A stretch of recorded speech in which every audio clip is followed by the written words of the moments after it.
What on earth are the Texans going to do at wide receiver? Wide receiver remains a massive need for this team. Right now, you have really one quality receiver under contract in Nico Collins. Tank Dell, we got some news on him, kind of confirming what we suspected. And then you have John Mechie and Xavier Hutchinson, who just really haven't been able to step up the last couple of years when given the opportunity to fill in near the top of the depth chart. There's been like small little flashes, but never consistent. You don't really feel like these guys, when push comes to shove, are going to be able to be your top two, top three, maybe even top four wide receivers. So wide receiver remains a massive need for the Texans. We start this with some news about one of their own guys, Tank Dell. Tank Dell, according to Sam Warren of the Houston Chronicle, he's going to have a second knee surgery today to continue to repair that knee. As soon as the injury happened, we kind of suspected we might not see Tank Dell in 2025.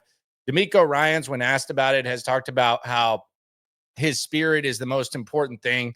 And I think that's really the most realistic thing you can expect for Tank Dell. Expecting Tank Dell to play in 2025 and even beyond that, it's kind of secondary. He's got a lot of stuff that he's got to get through. I saw some reports that he's expected to have a full recovery. I don't even know how you can make that type of assumption based on the fact that he's going through multiple surgeries. But we know Tank Dell will have a second surgery today.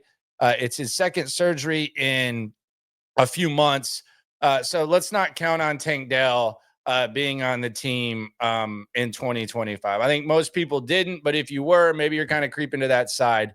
And now we got to figure out what the Texans are going to do at wide receiver. A couple names on the market yesterday. Davante Adams kind of dismissed relatively quick.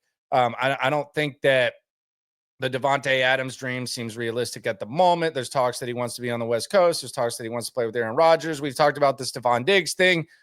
Some people believe Matthew Berry, I saw in his column, thinks that there'll be a market for him.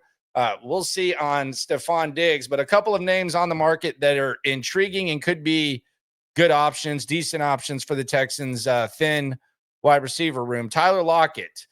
We anticipated this. Tyler Lockett's been in the league 10 years. I like Tyler Lockett a lot as a football player. I've been following since he was in college. If you bring in Tyler Lockett, you're not bringing him in because you think he's going to be one of your top three receivers. And if you do, you might be asking quite a lot. Like, you're not bringing in Tyler Lockett and expecting him to even do what Tank Dell was doing before his injuries. Now, if you look at it as he can help you on special teams and he can be a better version of Robert Woods, I think you're along the right track. But bringing in Tyler Lockett, while he can be a useful football player, he's not someone who you bring in and you say, okay, this guy can develop into our number 2, number 3 receiver. I'm not completely sleeping on him, but I don't think that's what you do. And that's what you expect to do if you're the Texans. If you do bring in Tyler Lockett, of course, the Pete Carroll connections being brought up there with Lockett. Then we have Christian Kirk. Christian Kirk is an intriguing one because unlike all the other guys we're talking about who are in their 30s, Christian Kirk is a guy who's 28 years old. He's coming off a season where he hurt his collarbone.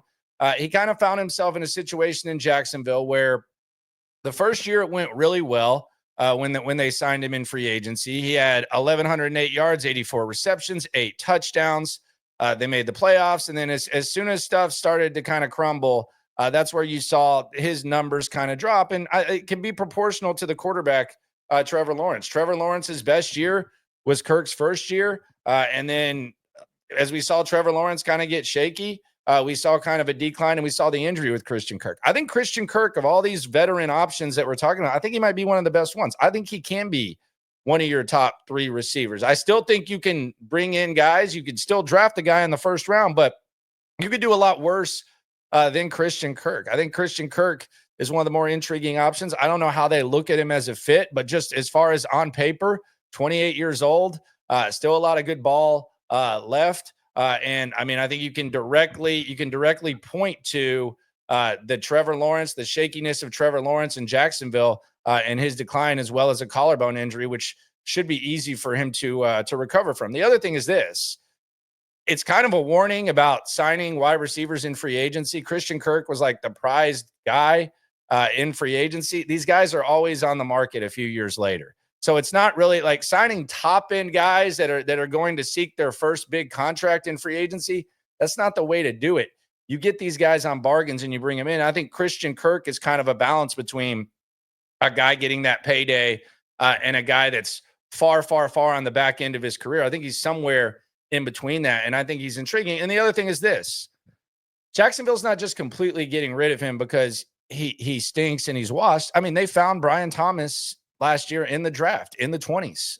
If the Texans are able to find a Brian Thomas in the draft this year, you got to feel pretty good about it. But Brian Thomas is going to be the foundation of that offense. Brian Thomas could end up being one of the best receivers in the NFL, could end up being the best receiver in the AFC South, although Nico Collins may have something to say about that. Speaking of Nico Collins, little news on him as well.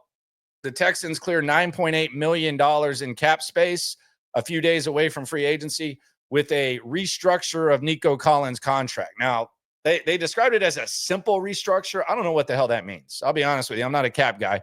Bottom line is they got damn near $10 million now in cap space with the Nico Collins restructure, and maybe they'll get him some help at the wide receiver position, because wide receiver, it remains a big issue for the Texans. I would say the biggest.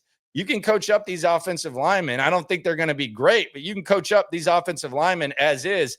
I don't know that you're going to coach up John Mechie or Xavier Hutchinson to be players of the caliber of Christian Kirk or someone you draft. Maybe those guys are on the back end of the depth chart, but you got to address this wide receiver position. There's a couple more opportunities with Tyler Lockett and Christian Kirk. I say yay to both. I just think the expectations need to be Lockett as more of a replacement for what Woods was giving you, an upgrade, and then Christian Kirk is maybe an upgrade of what Tank Dell was giving you last year, and maybe a long-termish stopgap to be on the roster. So I am intrigued by the wide receiver position and what the Texans will and won't do. Coming up on the night stream, the Texans learn a lesson from a team in a similar position that they were once in, and a team that's in a position that they're going to be in the future. So kind of a combo lesson. Other news, Dare Ogunbowale, he got a 1-year, $2 million deal. I got to tell you, they love Dare Ogunbowale. He is one of their top 5 favorite guys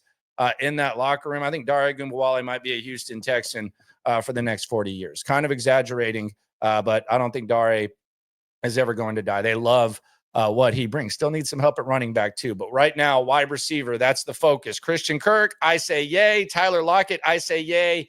In the right situation, what say you? Subscribe, like, right along. Always remember, when it comes to this Texans stuff, we're all in it together. Thanks for coming through the locker room.